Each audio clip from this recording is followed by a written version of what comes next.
Steal this strategy to explode your reach, growth, and income on Instagram. Using this strategy, I crafted this post here, which so far has reached over 75,000 people, received over 2,300 likes, and has gained me 1,800 followers thus far, which for a page that had 2,800 followers at the time of posting and was averaging about 100 likes is a crazy result, and I appreciate it a lot. All of those of you who engaged with it, shared it, and helped it go this well. And whilst I don't want you to copy the post word for word because it probably wouldn't work in your niche, I used a particular strategy and I knew before we even posted this that it would do extremely well. So today I'm gonna break down what that strategy was and how you can use these core fundamentals in your content to get more reach, grow your audience, and then grow your business. And if you apply this to your own content, you can get those results too. So I'm gonna break this down into 6 secrets. You're gonna wanna use all of them. First 2 are probably the most important, but 5 and 6, 3 and 4, all of them together are gonna help you. So the first part of this that we used in this strategy is you wanna pick a trending, controversial, or interesting topic to create a piece of content based around. If you're creating a piece of content on something that no one cares about, it's not going to do particularly well. In this case, what I created the post about was an algorithm change. People are currently frustrated with Instagram, so this topic is hot. So I took the chance to explain what was actually happening, so people had some understanding and they weren't just guessing. The more trending or interesting the topic that you pick to create a piece of content around, the more successful it's going to be. And you can find these trending, interesting topic ideas in any niche. Now, once you've got the trending topic that you want to talk about, number 2 is to create a strong hook around that topic. What is your angle? This is designed to grab someone's attention and is probably the hardest part of this, but if you do it well, it'll make everything so much easier. So in my situation, the Instagram algorithm changed again is quite a good hook because people are frustrated at the algorithm. They want to find out what happens. If they see this come up, they're likely to click on it. They're likely to swipe through and engage with it. Other really effective hooks you can use is how I. This is really strong for personal brands, especially educational based personal brands. So where you're teaching people something. How I gained 10 pounds of muscle in 10 weeks. How I saved $10,000 on tax. How I made X amount of money. How I closed this many sales. How I did this. Or how we, if you're talking about a group of people. Another strong hook is why, and then insert something, is good or bad. Why posting daily on Instagram is killing your growth. That there would be an interesting hook. Or why protein powder is killing your gains. I don't think it is. Personally, I love my protein powder, but you get what I mean. Once you've got an interesting topic with a good angle and a strong hook, the rest of it becomes easier. But let's get into it. So the third thing is when you've got that sorted, you want to make the hook easy for people to see and understand. And this is a really undervalued ability or an undervalued part of the process. Because if you've read the post that I'm talking about, you'll understand that on Instagram, there's a lot less home suggestions now. So if you want to go viral, you're somewhat relying on the explore page. And to do well on the explore page, people have to click on your content. They have to see it in a sea full of distraction.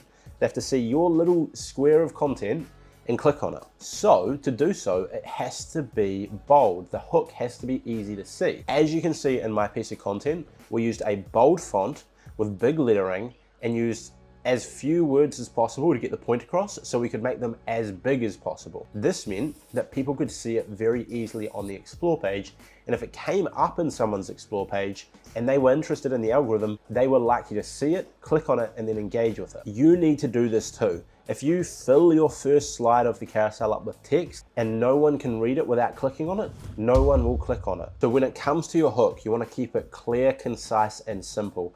Too many words will mean the text will have to be too small, which means it won't stand out. So part number 4 to this strategy is that once you've got all of that sorted and everything's looking good, you've got your interesting topic, you've got your hook, you've made it clear and concise on the first page, is you need to keep the rest of the content interesting. And this part here is less about doing things right and more about not doing things wrong. Because once you've got someone to click on your content from the explore page and be interested and swipe to the second slide of the carousel, or click on your reel and keep watching the reel, etc. It's easy. It's very, very easy. You just have to not mess it up. The hard part is getting people to actually start watching your content. So you want to explain your points, give away as much value as you can, and avoid any filler, wasted time. There's no magic number of slides in a carousel, and there's no magic timing for how long a reel should be. Just make it as long as you need to get the point across, but ideally keep it shorter. If you can give away the same value in 20 seconds instead of 30, it'll probably do better. If you can do the carousel in 7 slides instead of 8, it'll probably do better. Now, part number 5 to this strategy is once you get your post out there and people start engaging with it, whether it be your existing followers or new people who find the content, is these people have taken time out of their day to comment on your post, reply to them, start a conversation, build some rapport. If you're trying to go viral, you're gonna be reaching new people, and a lot of the time, it'll be their first impression of you will be this piece of content. And so if they have commented on your post, reply to them, ask them a question, get some back and forth going. A strong first impression is so important. If you just get comments and ignore it because you think you're too busy or too important to get back to people, yes, you're not gonna build an audience, and you're kind of wasting your time posting content if you're gonna spend hours and hours creating content, but you can't spend 5 seconds replying to someone that takes time out of their day to engage with you. You really want to build that community, and the best way that you do that is by replying to people. It seems like common sense, but so many people don't do it. And then the 6th and final part to this strategy is somewhat building on the last point. This is more about what you do before you post the content, and that is building the community from the ground up. Because if you don't have a community to start with already, it's gonna be tricky for your content to get picked up and go viral. It is possible, especially with a reel, to get a lot of views and a lot of reach without an audience, but it's extremely unlikely and tricky to do. You have to be really, really, really good. You have to have a good setup, a good video creation skills. You have to know how to tell a good story. You have to be captivating.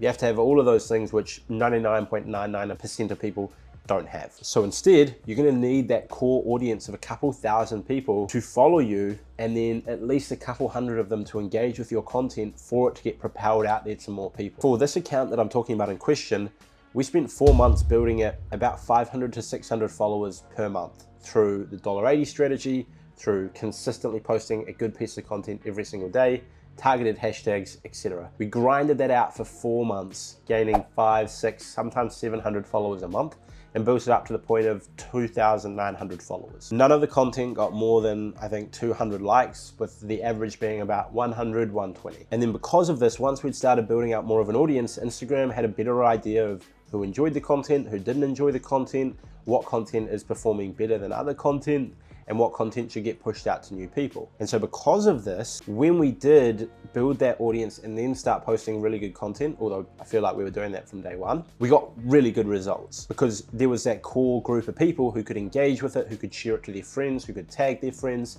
and who could respond to it so positively that Instagram turns around and sees, hey, hundreds of people are reacting to this really positively.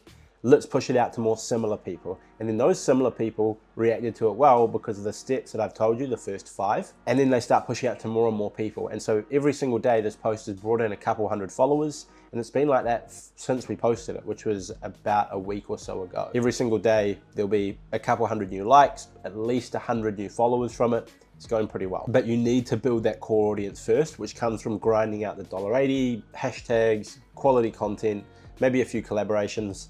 Potentially, if you want, you can pay some influencers. I haven't, but you can. And then once you get to that magic 2, 3, 4,000 follower mark, you can start hitting the explore page. So a post that I made, I think 2 days before this one, got 300 likes. It was a reel. It did pretty well. It got picked up a little bit. And then the next post did all right. And then this one has done really, really well. And that's a combination of building the audience and then using the right strategies with the content. Put those 6 together and your content is bound to do better than it currently is. And eventually, if you do it enough and you get good at it, you'll have your content start going viral, reaching a lot of people and building your audience. If you want to see more content like the piece that I posted, as well as stuff similar to this video, I highly suggest you follow that account of mine @Cleverpreneur and check out the blog as well, cleverpreneur.co. We've got a ton of content coming. That's it from me. I've taken time out of my trip here in beautiful Bali to record this, so hopefully it was valuable. If it was, leave a like and I will see you in the next one.